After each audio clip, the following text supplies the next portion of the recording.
Hello, everybody, and welcome into Commodity Culture, where our goal is to make you a better investor in the commodities sector. On this episode, I'm very excited to welcome Rick Rule to the program, a legendary commodities investor and speculator, and the CEO of Rule Investment Media. We are going to be diving into gold and silver, both the metal and the mining sector, along with uranium, oil and gas, and how he evaluates companies. Now, another thing we're going to do on this episode is get some specific names out of Rick. What are the companies in gold mining, silver mining, uranium, and oil and gas that he is watching or invested in right now that he thinks could outperform up ahead? You don't want to miss this one, so strap yourselves in for my conversation with Rick Rule.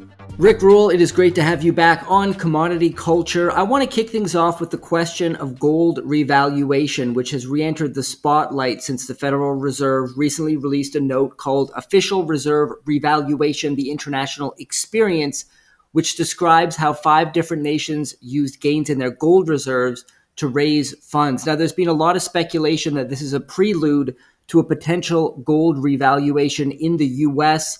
I've spoken to a few people about this. I'm getting a lot of very differing opinions. People like Alistair McLeod say there's no way it will ever happen. I spoke to Vince Lancy recently. He said it has to happen. So I'd love to get your view on this. Is such a move realistic? And what would its implications be for the gold market, the US dollar, and the global economy? If it occurred, it would be a factoid. If they revalue their collateral from $42 an ounce to $4,000 an ounce, it doesn't matter because you as a creditor would never have access to it. If they use gold to back U.S. treasuries, and then there's a default, and you present your U.S. treasury and try to take their gold, remember that your debtor has nuclear arms. Think this through. The extent to which they would monetize this gold, to the extent that a budget would be tied to the real income and outgo of the US government, that'll never happen. It would reduce their power. If their power to spend was constrained by a golden constant, there'd be no reason to run for office.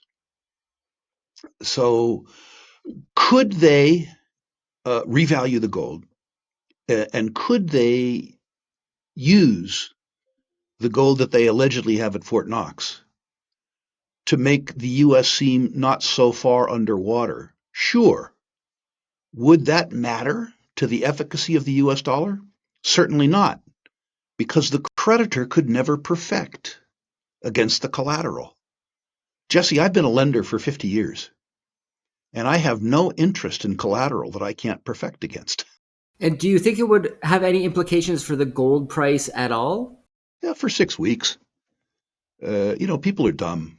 And people who are long gold, who have trauma holding gold over a long weekend, need the psychological reinforcement of fiction. It's important to them. You remember the silver squeeze all that time ago when there was all this wonderful narrative around silver, and you had all of these silver adherents. And when the squeeze didn't materialize in the time frame that they had in mind, 20 seconds, 30 seconds, all that love for silver turned to hate. Uh, the internet chatter and the chatter inspired by some paid newsletters around the revaluation of gold is something that excites the chattering classes, but it has nothing to do with the long-term implications for, as an example, the US dollar, or frankly, gold itself. It's a factoid. Well, you brought up silver there. I'd love to get your thoughts because we've spoken about it many times. You said you love the fact that silver is so hated. A lot of those same people you're talking about from the silver squeeze movement, they still like to enter my comments section and berate silver and how it's been a complete waste to buy silver. But I'm wondering, now that we've seen silver reach nominal 14-year highs, is silver still undervalued and perhaps more importantly, still hated in your view? And are we entering the phase of a precious metals bull market where silver starts to outperform gold? Well, certainly the third tier, the tertiary silver juniors, are enjoying a lot of love. The hate that existed 3 years ago around the silver juniors is completely gone. You are seeing silver juniors, I won't name them for fear of making more enemies than I already have, which isn't necessary. But you're seeing silver explorers that I don't think have a hope of making money at $75 silver, complete multi-million dollar financings to drill off dog deposits. A circumstance where people are putting up, multi-million dollars to drill off deposits that have, I would suspect, very little chance of becoming economic tells me that there's the hate that existed in the sector is gone. Conversely, in my experience, when the momentum in a precious metals bull market has been established by gold, and leadership in the market changes from the metal to the best producers, conditions precedent that we've already seen. The precious metals narrative begins to become appealing to the generalist investor. That has not happened in the precious metals market yet. You haven't seen the generalist investor in the precious metals market, particularly the precious metals equities markets. When that happens, in my experience, I've seen it happen 3 times, leadership changes from gold to silver. I suspect because of silver's lower unit value, or perhaps because of its reputation for upside volatility, or both. Jesse, when it happens, and it will happen, I think, you won't need Rick Rule to tell you what happened. The discussion of a move in silver from 36 to 38 will become irrelevant.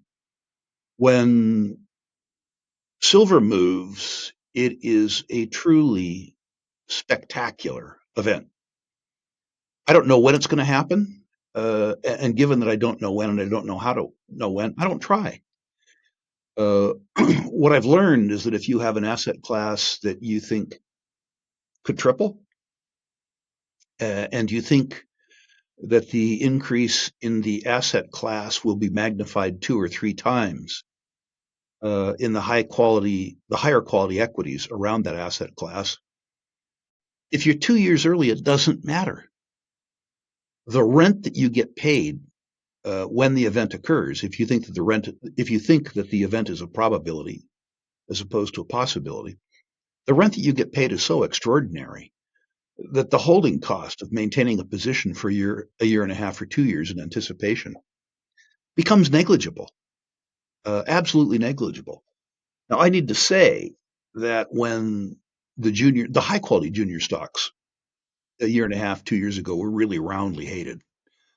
When the Vislas, the Abras, the Ayas, stocks that looked to me to be virtually certain to become economic. When those stocks were hated, I already owned positions in all of them from a geological point of view, but I added more from a financial point of view.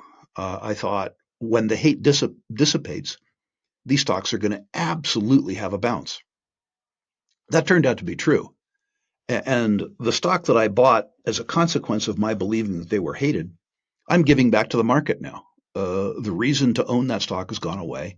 And for me, the stock has to go away.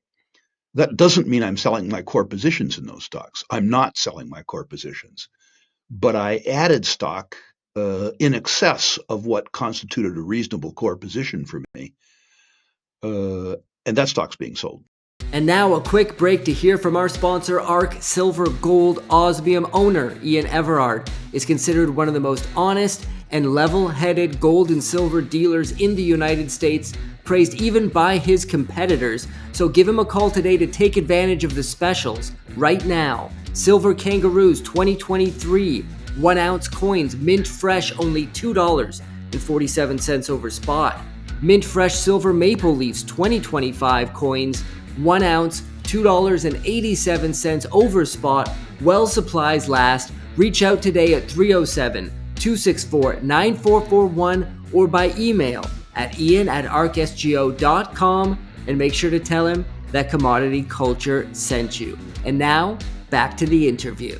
Well, let's dive a little deeper into the gold and silver mining sector, because if we look year to date, we've seen an excellent performance from both the GDX and the SIL ETFs.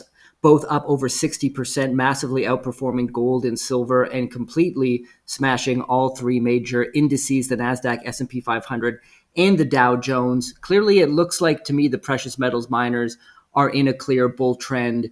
My question is, what inning do you think we're in here? If I had to guess, three. But remember the seventh inning stretch. As long as we're using the baseball parlance, I remember well the decade of the 70s, and I remember that there were at least three punctuations where the gold market declined by 20, 25% or more. I remember one epoch, if that's the right phrase, 1975, where the gold quote fell by half. Um, Investors who are going to participate in this gold bull market or precious metals bull market, and I suggest that they do, need to study history. They really, truly need to study history. In the very near term, I wouldn't be surprised if this market's overbought. The anti-US dollar trade, the anti-Trump trade, is an extremely crowded trade. The momentum is evidence of the fact that it's a crowded trade. The fact that leadership has changed from gold to the senior gold stocks confirms that we are in a real bull market, but the bull market may in the very near term be overbought. And you are seeing money not creeping, but rather cascading down the quality trail. You are seeing private placements that would have gone begging 2 years from now being oversubscribed. You're seeing investors of the caliber of Eric Sprott and Rick Rule getting cut back in private placements. This is not an undercapitalized market anymore.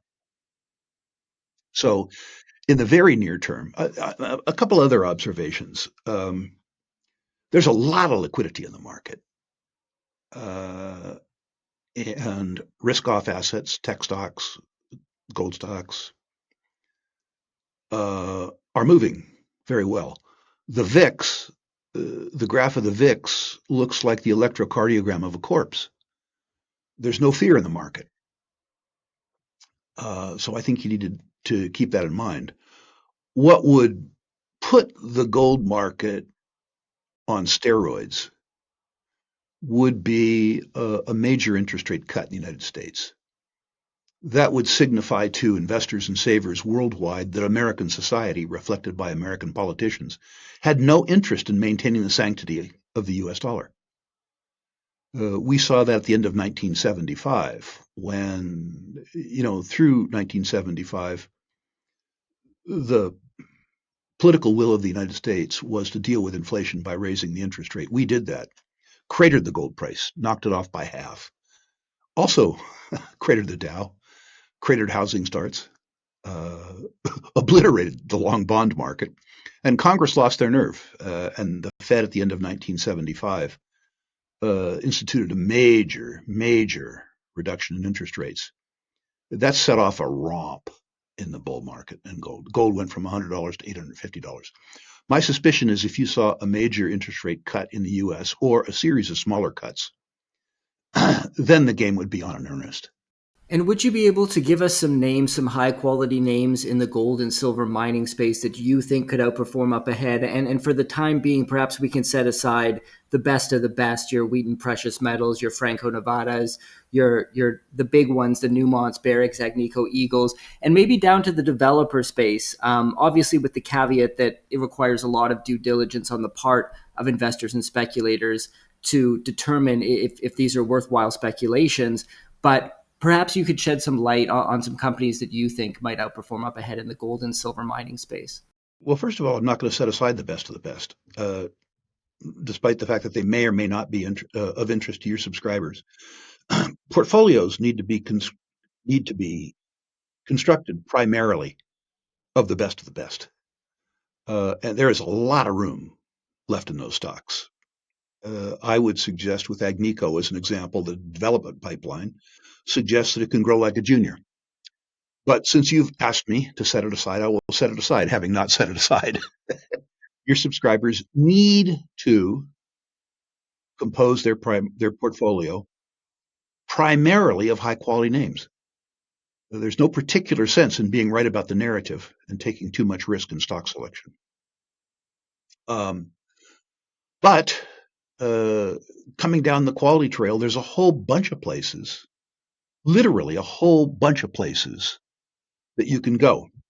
You can look for companies, as an example, G mining, where they have definable competitive advantages, where they're selling at a reasonable price relative to their existing producing assets, but where they are virtually certain to grow.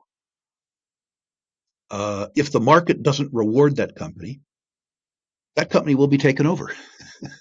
This is a cost of capital game. And so if the value arbitrage, like Rick Rule, don't begin to look at the high quality developers, the G minings of the world, the emeralds of the world, where their development pipelines are looking like Agnico Eagle's pipelines, but in smaller fashion, and where the management team has definable competitive advantages. If the value arbitrageurs don't up the prices of those companies, other companies will take them over. That will happen. So those are two names that I could mention. Another time-honored way to make money as money flows down the quality trail in mining is to look for the turnarounds. One name that comes to mind immediately is Equinox. It looks like Ross Beatty has exhausted his patience in Equinox. It would appear as though the CEO has been allowed to pursue other employment opportunities. It would appear, too, that their hard rock deposit in Canada is finally reaching stride, a year late and a couple $100 million late. But it's happening. The last quarter was pretty attractive. If that's true, and if the Marathon deposit comes into production, sort of on time, sort of on budget, that will affect a turnaround in Equinox, a company that's really, truly in the penalty box. That in turn will allow whoever Ross anoints in the company leadership, it will allow them to sell Los Filos, which they need to do. They can't operate in West Mexico. Ross is going to hate me for saying this, but those assets need to be operated by somebody who can do what you have to do in the local community in Western Mexico. Probably enable them, if they want to sell the California assets. They very, very, very recently got fast track permitting for Castle Mountain, which is an important step in California. But Ross would be able, I think, with ramped up Canadian production, to get rid of his higher cost, more marginal operations and then focus on a new acquisition. That's what Ross does. Ross starts a story with fairly low quality assets, which he throws capital at and increases the profitability of. He uses that as a base to acquire higher quality assets. When he does it, he sells the lower quality assets. He monetizes them and continues to upgrade his quality. I watched him do it with Lumina, and he'll do it here. So that's the sort of a name somebody could look to. I want to talk about the uranium sector next, because uranium equities continue to do what they do best, and that is be extraordinarily volatile. We do now seem to have an added tailwind of the Trump administration pledging to ramp up nuclear energy as well as domestic uranium mining. I want to read you a tweet from the U.S. Department of Energy. They said, America has the uranium, the expertise, and the innovation to lead the nuclear renaissance, investing in next-gen reactors that are safer and stronger to uphold U.S. energy dominance. Interesting statement there. I don't know if they're talking about small modular reactors or what, because reactors are already extraordinarily safe. But I'm wondering what your thoughts are on this renewed push for domestic uranium and nuclear energy generation in the United States, and just any thoughts you have on the uranium market at present as well. Bought a lot of uranium stocks probably a year ago when you were interviewing me because they were hated. They're not hated anymore. So, like the silver juniors, the uranium juniors that I bought during a period of hate, I've been selling. And I've been delighted with the renaissance in popular opinion for uranium stocks. Frankly, it's made me millions, which is nice. Um, as to the federal nexus, uh, 5 years ago, a guy like me was vilified. People on Twitter thought that I should be jailed for speculating in uranium. Now these morons want to subsidize me. I felt cleaner when I was being persecuted than I do when I'm being subsidized. On the face of it, that statement is ridiculous. America has the uranium. We have a collection of tier two deposits that's going to work because our cost of capital is going to go sub zero because the voters are dumb enough to subsidize us. That doesn't mean that we shouldn't speculate on the stupidity of voters. That's a constant, and one is wise to speculate on constants. But you need to look behind the narrative at deposits that will generate substantial free cash flow at today's uranium price with a lower cost of capital. The fact that the voter is stupid, which is demonstrable, is one thing, but that stupidity won't be applied equally across a bunch of hopefuls. There's now probably 30 companies that purport to be in the uranium business in the US. There are probably four that are viable. There may be a couple of the pretenders who get lucky or get smart and ascend to the viable ranks. But right now, I would suspect that the viable ranks are 4 out of 30. Your subscribers who aren't skilled enough to segregate between the good, the bad, and the ugly are going to lose a lot of money. A lot of money. Uh, yes, I think the United States has the ability to affect some form of economic renaissance in the United States, not by subsidizing uranium production, but rather by admitting that nuclear power is the cheapest baseload power in the world that doesn't generate carbon. And the United States is very right to mobilize its remaining technical skill sets to get out of the way to allow this to occur. In truth, the best uranium technology in the world now isn't American technology. The Canadians, Cameco, bought Westinghouse and co-opted what was in effect Japanese technology. So the best uranium technology in the world is now Canadian technology. We need to understand that. But I suspect that the size of the US market and the weight of the stupidity of the US Treasury will mean that Cameco will be very willing to share that technology with the high bid, which will certainly be the US. Well, there are far less uranium stocks out there to sift through than the gold space, but that doesn't necessarily mean it's any easier to find ones with great potential. Can you share some companies that you think could have a bright future in the sector? Are you still bullish on Cameco at these prices, Kazatomprom, and then down to the development space? What do you see right now that looks good? I'm still very bullish on Cameco, despite a fantastic run.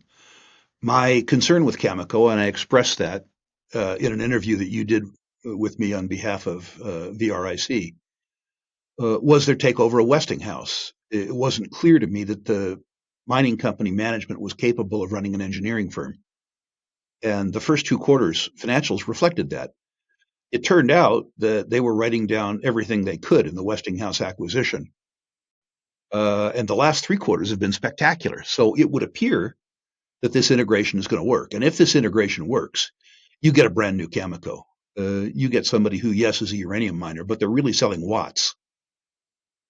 That's a real transformation. That's real margin if it occurs. So yes, I'm very, very bullish Cameco. I'm less bullish Kazatomprom, which I really liked 5 years ago. I'm less bullish about Kazatomprom because, for reasons unbeknownst to me, the middle managers in Cameco, who I held in extremely high regard, have left. Kazatomprom, you mean, right? Yes, Kazatomprom. What did I say? I'm sorry. Yes, Cameco, yeah. yeah, Kazatomprom. There's been a real upheaval in middle management, and those were very, very high quality people. I'm not sure why they left. There's a lot of speculation. I don't know, so I won't speculate.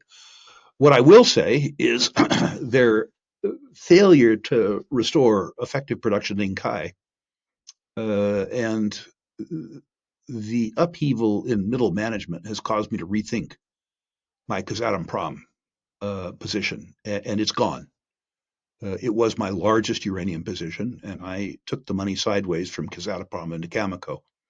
I suspect, given the strength in Cameco, that I wasn't the only one who made that swap. In terms of playing the U.S. game, uh, maybe you look at Energy Fuels, which has a permitted operating processing plant and, importantly, 60 million tons of approved tailings, and has made substantial investments in rare earths processing as well as uranium processing. That's a name I own some stock in. I need to admit I'm less familiar with their technology than I should be, but a good friend of mine, Dave Wargo, is more familiar, and he's talked me into his point of view. I'm a very large shareholder of Uranium Royalty, which is selling at the lowest multiple of price to book of any of the U.S. centric producers.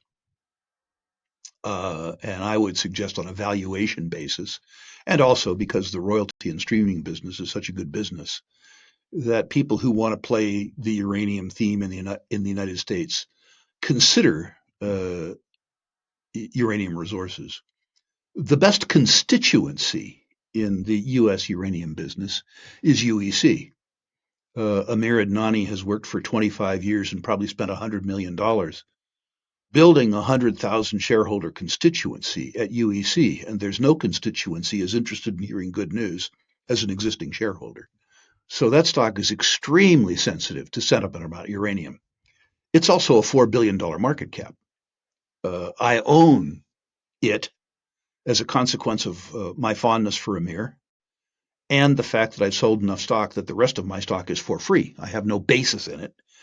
And I own it because of the constituency around uranium, which I think will be fed good news and will respond to it.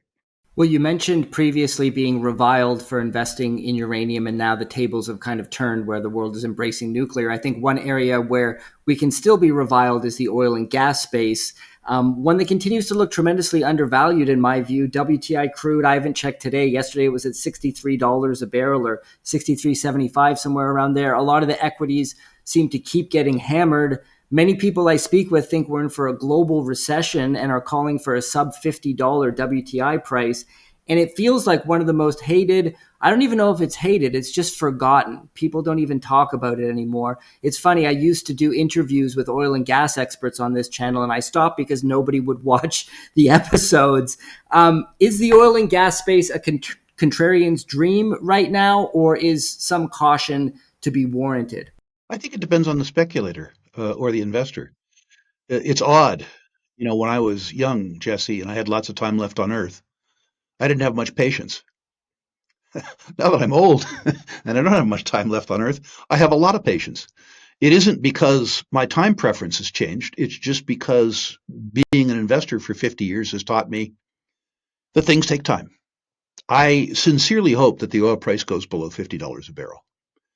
I sincerely hope that there's investor capitulation in the oil space because although I don't need to make more money, I like to make more money. And the surest bet I know of is that peak oil demand doesn't occur in 2030 or 2032. It occurs in 2065 or 2070. What that means is that the fat tail on net present value calculations in the oil business has been discounted to zero.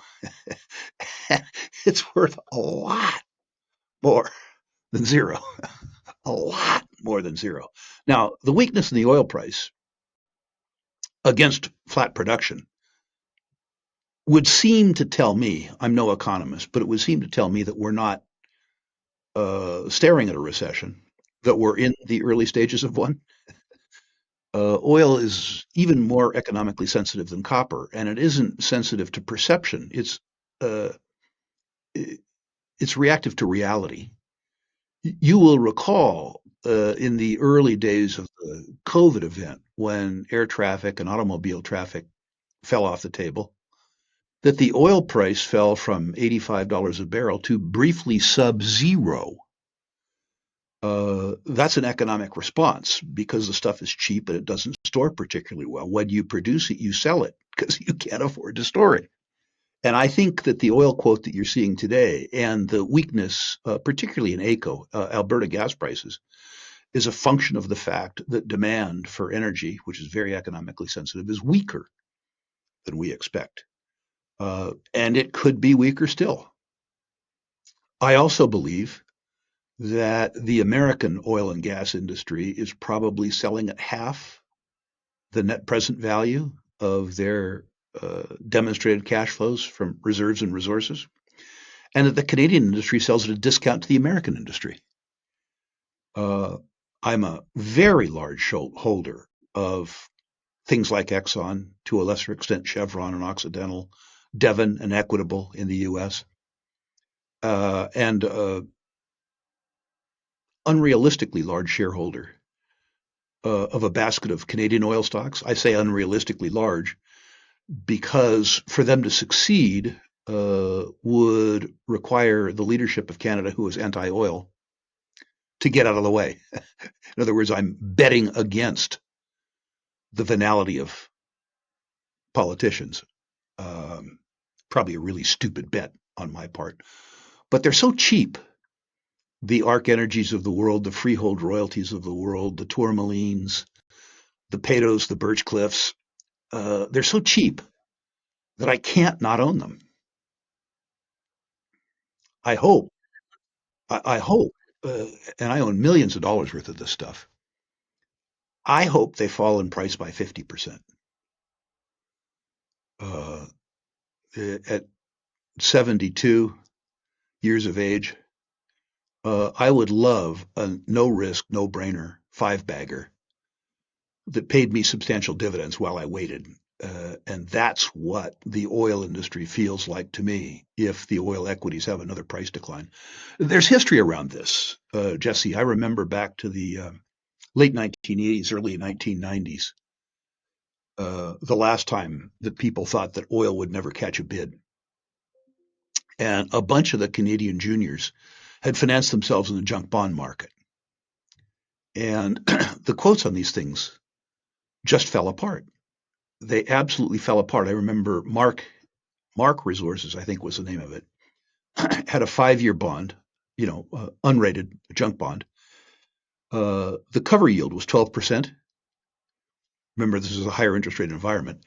And the bond was selling at 60 with 3 years left to maturity. So my running yield was 18%. My yield to maturity was more like 30%.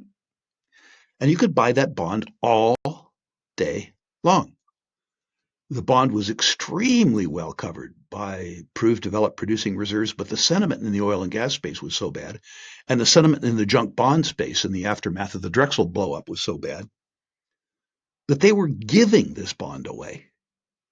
And I would love to see a circumstance like that again. You mentioned you were betting against the politicians in Canada. What are your thoughts so far since Mark Carney has taken office? Are you optimistic concerning the oil and gas business? Obviously, he's a businessman first, I think, and he's a politician second, and he has all of these grandiose ideas about, reducing carbon emissions and all of these types of things. But when pencil comes to paper, do you think he's going to get out of the way, as you say, of the oil and gas business? I would question he's a businessman first. He was CEO of Brookfield. If he was a businessman, he would have stayed in business. I think he's a politician first. I think he's accomplished everything that he feels he can accomplish without coercion. I think his worldview now requires him to be coercive. It requires the power of the state. At Brookfield, he had to convince bankers, he had to convince customers, he had to convince shareholders. As the Prime Minister of Canada, he can coerce. If you're interested in power, coercion is much more persuasive than convincing people. He has said, you can't know what he's going to do really until he tables a budget. He's a very smart guy, so he's decided not to table a budget. He's also a very smart guy in the sense that after a decade of being the power behind the throne in the Liberal Party, he ran on a campaign of change. That irony shouldn't have been lost on anybody. And he's also lucky. Lucky's a great trait in a politician. He got to run against Trump. Now, I wasn't in Canada. I didn't see the ballot. But I don't suspect that Trump was on the ballot. But Carney was smart enough to run against the Liberals, although he was a Liberal, and run against Trump, who wasn't running against him. He has said that he will be pragmatic, that Canada must build. And the industry that Canada is most competitive in on a global basis is oil and gas. That doesn't mean Canadians aren't good bankers. They aren't. Or good miners. They are. But the truth is that their most globally competitive industry is the oil and gas industry. So if you take Carney at his word that Canada is going to be pragmatic and build on its strengths, if you believe that he needs the industry to be healthy so he can steal from it to fund his agenda, then you can be bullish on oil. If you look, however, at some of the other things Mr. Carney said, which is that all of his financial decisions will be predicated on carbon, you need to be much more cautious. Much more cautious. I am suspending political judgment for now, and I'm buying names in the Canadian oil and gas business because the valuations, the reserves and the resources, and the recycle ratio, the ability to discover more reserves and resources on the margins generated by existing production is so strong, so strong. I can't help myself. My greed overwhelms my fear, and I may get punished for that. That was a great summary. Now, before I let you go, I do have to get your thoughts on all of these additional tariffs coming online, the implications of the tariffs so far, all of this flip-flopping from the Trump administration on, okay, we're going to delay the tariffs again, we're going to delay them again. A lot of people, are calling this the art of the deal. I think at this point, it's become clear that perhaps there's either some confusion in the Trump administration or I don't know what's happening at this point. There's some people out there, some who I've had on the show, who think Trump is playing 4D chess. And I've even had some people allude to the fact that he's actually way more intelligent than he seems, and he's putting on an act as a way to manipulate and get his way. I wonder what your thoughts are on the current trajectory of the Trump administration and the tariff policies that they're implementing, and the ways that it could potentially affect inflation in the United States for your average consumer out there. Well, more intelligent than he seems is a low bar. Uh, let's get that out there. Any of your listeners who are interested in Mr. Trump actually should do themselves a favor and read his book, The Art of the Deal. In The Art of the Deal, he lays out his ethos and his game plan completely. There's no discussion in The Art of the Deal that a transaction should be a win for both parties. I built my business by offering more utilities to my consumers than I charged them for it, which meant that I had return customers for 50 years. If I made mistakes, uh, I was given some tolerance because I added value in other places. That's not Mr. Trump's ethos. And Mr. Trump doesn't have an ideology. When he was a New York property developer, he was a Democrat because that's what you had to do to get projects built. He said himself that if he ever became a politician, he would become a politician because you could tell lies that reflected the frustrations of an audience on Fox, and they would believe the lies. He said that, and he's acted on it. Mr. Trump doesn't have an ideology particularly, and I don't mind that particularly, but he's completely transactional. And the tariffs are a wonderful place to be transactional. The tariffs can be implemented in the reality of American politics right now by executive decree. They don't need to go through Congress,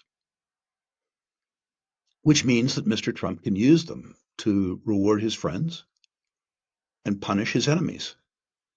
The reason that it's difficult to predict what he's going to do is because you aren't present in the meetings. You don't have the ability. If you go back to the old H.L. Mencken quote, that elections are advanced auctions of stolen property. That's a wonderful way, by the way, to understand politics. The difficulty that you and I have is that we don't know who the high bid is, and the high bid can change. Um, the other thing to know is that tariffs are taxes. And from my point of view, taxes suck. Anything that benefits the state at the expense of the citizen is a bad thing. Um, the tariffs are bad policy, but good politics. You can reward your constituency, and the rewards can be very focused, but the penalties are diffuse. They're diffused among all consumers, as an example. Um, uh, this is, I would suggest to you, an unalloyed sin. That doesn't mean, by the way, the fact that I dislike Mr. Trump so much. It doesn't mean that I liked Biden or Harris. I would much rather that Jesse look after Jesse's family. I don't think that assigning responsibility for your future is a wise thing to do. And people who are fond of Carney or Biden or Trump are precisely assigning responsibility for their future to people who are proven to be venal enemies of theirs. Yeah, I completely agree with you on that point. I mean, there is no political party that I can support. And so just one final question I have for you, and this is maybe a bit more of a philosophical one. We probably lost some people already when we started talking about Trump. But what do you think the ultimate solution is, if there is one at all? Is it the complete abolishment of government altogether? Is it a much smaller government? Is it a community-based government where the citizens have a much more say? What is the solution here to this absolutely rampant corruption and incompetency? I feel like we live in a global kakistocracy, which basically means the worst of the worst are the people who find themselves in power. Is there a tenable solution to this problem? Probably too young to remember the Whole Earth catalog. It was a hippie publication that sold tools to exist more on your own. And there was a wonderful headline there. It said, "Workers of the world, disperse." Takeoff on the old, socialist slogan, "Workers of the world, unite." Workers of the world, disperse. I think that the answer in the very near term is to become as independent of the state as you can. Not independent enough that, as an example, you stop paying taxes and get thrown into jail. I mean, I'm all for stopping paying taxes if you can get away with it, but it's a very, very, very risky strategy. Uh, but I think a circumstance where you do, as an example, what you did, where you expatriate. My friend Doug Casey said 40 years ago, your assets, and your passport ought to have three different locales. I haven't followed that, but I have legally exported a lot of my capital, as an example. And I've organized a lot of my investment portfolio in an insurance company where, because I don't dividend it and I don't salary it, and I use realistic as opposed to industry standards um, loss reserves, I minimize the tax I pay. And I think people need to do that. I think, in particular, however, Jesse, that people need to look at what the next 10 years is going to bring them. And they need to understand that the state is no longer going to be able to afford to be benevolent. I believe that the US dollar will lose 75% of its purchasing power over the next 10 years, the same way that it lost 75% of its purchasing power in the decade of the 1970s. And what that means is that people who are my age, who haven't been as lucky as I have, people who are relying on Medicare, Medicaid, and Social Security to fund their retirement, have to rethink it. The nominal level of benefits that you get today will continue, but they'll inflate away the net present value of those benefits. So if you're getting $4,000 a month on Social Security or whatever the number is, you're going to keep getting it. But 4 years from now, or pardon me, 10 years from now, that $4,000 is going to buy you $800 or $1,000 worth of goods and services. I think it's important that people understand that. I think it's important that people your age need to understand that my generation voted ourselves all kinds of cool benefits, but we forgot to pay for them. So you all get the bill. Um, and I think that that realization will probably, over time, do a very good job of reducing the aura of legitimacy that government enjoys today. But it's going to take a while. You remember that it took the decade of the 70s to bring in the Reagan Revolution. Now, the Reagan Revolution ended up not being a revolution, which is to say, they didn't succeed in cutting the size of government, but they did put in place an ethos that constrained the growth of government all the way through the first 4 years of the Clinton administration. The realization through the decade of the 70s that government was evil is something that constrained the growth of government for 12 years, beginning 1980. And that allowed the private economy to grow fast enough to refloat the state. And I suspect that's what happens this time. I suspect that we have a 10-year reckoning, which will damage substantially the perception of government, that will have the same sort of economic reckoning coming out of this next 10 years, that will reduce the importance of the state and reallow private initiative in the same manner that private initiative was allowed in the decade of the 80s and the early part of the decade of the 90s. At least that's my hope. Very fascinating, yes. And it's interesting to note that all of the political discourse online that I seem to see when it comes to places like X, which it should be admitted are basically a cauldron for people to emit their rage, have been my party versus your party, this politician versus this politician. Very few people actually wake up and say, hey, maybe everybody sucks that we're talking about here, and we should think about removing ourselves as much as possible, as you've been mentioning, from their power and their control. Rick, this has been a fantastic conversation as always. Tell us about Rule Investment Media, Battle Bank, and where people can get a hold of the replay videos from the recent Rule Symposium. Thank you for all of that. Rule Investment Media first. Rule Investment Media is a community of 90,000 people. The initial function for you of Rule Investment Media is that if you care about the way I think about natural resource companies, you can personalize it. If you go to the website, ruleinvestmentmedia.com, and you list your natural resource stocks, I will, for free, no obligation, rank them 1 to 10, 1 being best, 10 being worst. I'll comment on individual issues like I did today if I think my comments might have value. Understand there's no cost, there's no obligation to this. So, of course, because there's no cost, it comes with an absolute ironclad money-back guarantee. The second function is my educational function, my paid-for educational function. Every 90 days at the Rule Classroom, we do a boot camp, a deep dive on one topic or another. And when I say deep, I mean deep, a very dense 8-hour drive. We've done uranium, we've done silver. We're in the middle of a 3-part series on gold right now. These are $99 to attend. They do have an ironclad money-back guarantee. If you think for any reason we didn't earn the tuition that we charge you, just tell us so, and we'll refund your money. If you're the kind of person who buys the Sunday paper to do the crosswords and the funnies, don't come. This is 8 hours of very dense, very applied education. If you don't want to work, if your speculative technique has got a hunch, bet a bunch, just don't come to the boot camp. Once a year, we do a big conference.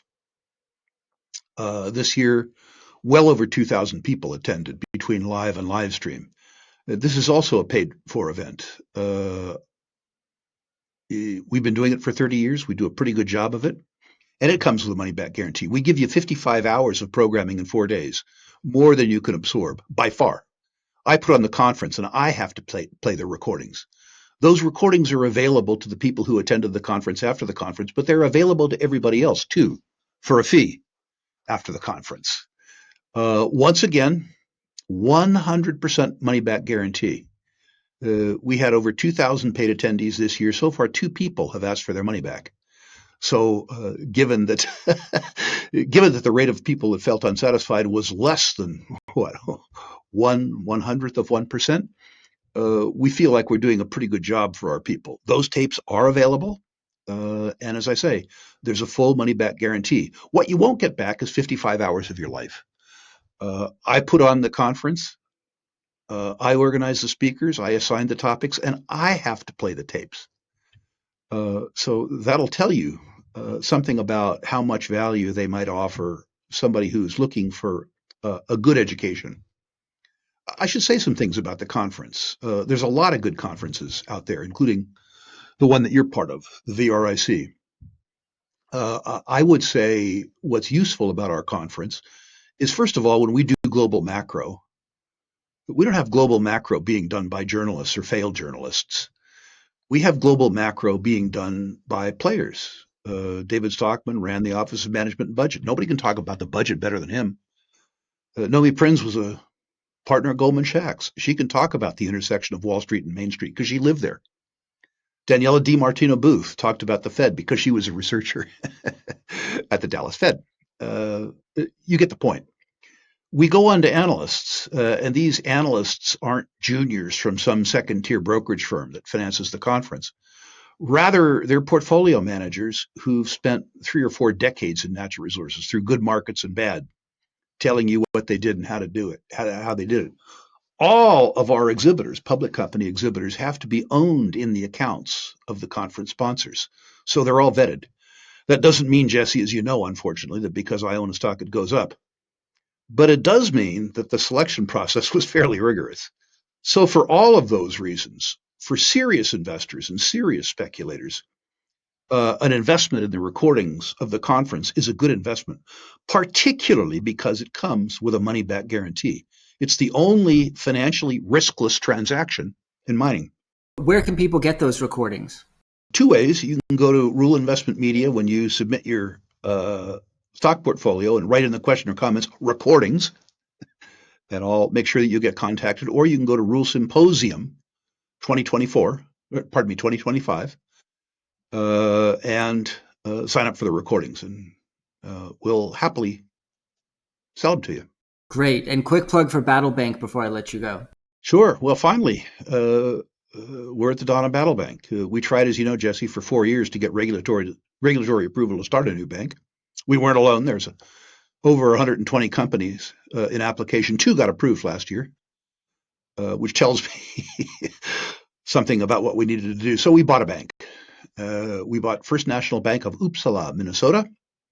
And rather than apply to start a bank, which we've now done, we're applying to inject a bunch of capital into an existing bank and change the business plan. We hope to get approval as early as next week.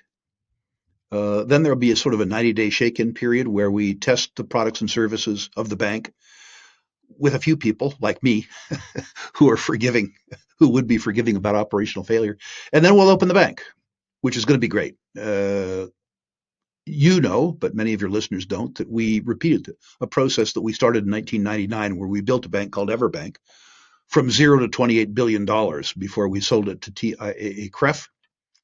This bank will be in many ways similar. It won't have any branches except one in Uppsala, Minnesota. The consequence of no branches is that our non-interest expenses will be low, and we can pass those on to you as a depositor.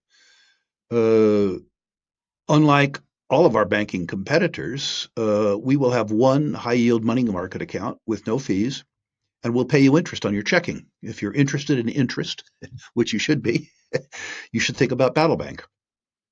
In addition, our IRA product, our retirement product, like the Canadian RRSP, will actually be your IRA. Most IRAs are receptacle for Wall Street products, annuities, mutual funds, stuff like that.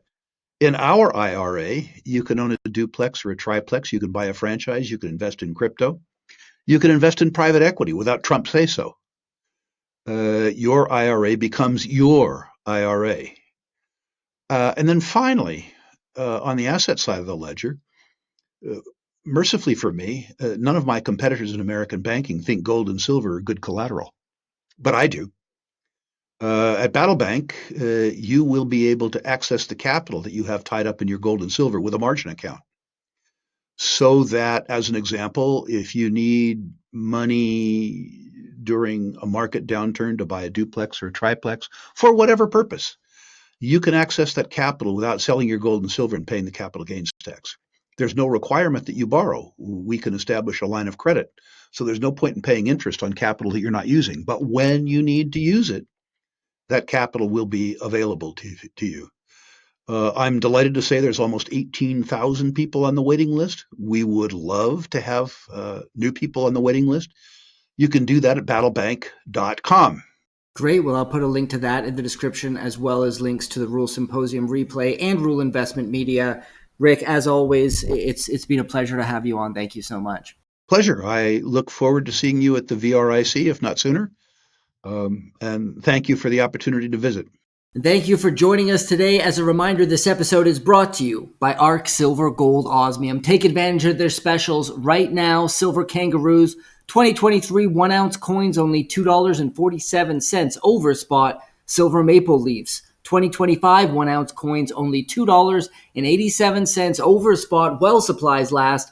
Reach out to owner Ian Everard today at 307-264-9441 or by email at ian@arcsgo.com, and make sure to tell him that Commodity Culture sent you. And make sure to pick up your Commodity Culture merch. We have hats, t-shirts, hoodies, and mugs, all backed by a 100% quality guarantee. Link is in the description below, and I'll see you guys in the next episode. Commodity Culture is a series on commodities and natural resources. If you would like to see more, be sure to subscribe and hit the bell notification so you're always up to date with the latest episodes.